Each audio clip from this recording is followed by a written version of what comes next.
Your live stream has few viewers, few comments. This software will help you manage multiple accounts, creating a lively atmosphere for a live stream session.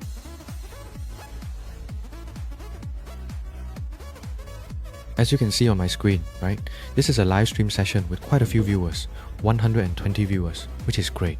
But the comments are very few, and so are the hearts. The hearts, they've probably boosted a bit.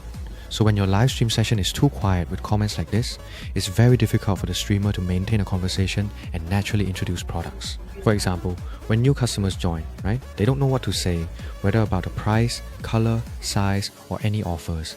Instead, you can use a bit of interaction boosting for this live stream session to increase comments and questions, and also ask about product related information to make the live stream better. And also drop hearts to give the host more emotion to convey the product even better. To boost live stream interaction, it's very simple. You can use this software from our side. First, you can manage unlimited TikTok accounts. For each account here, I'll use a separate proxy to ensure account safety. So, to boost interaction for a live stream session, you just need to go to the seeding function. Then, here I'll just copy the live link in. Copy the live link here.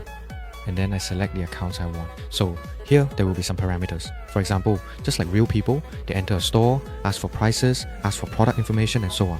And after a certain period, they will leave, and all these accounts will do the same. Here, I'm setting it to watch the live stream for 60 to 120 seconds. And within this 6 to 30 second interval, it will drop a heart or leave a comment once. I've enabled randomness here. And for the comments, you just prepare them beforehand. For example, here I'll prepare hello and hi. Then I select the accounts and just hit start, and that's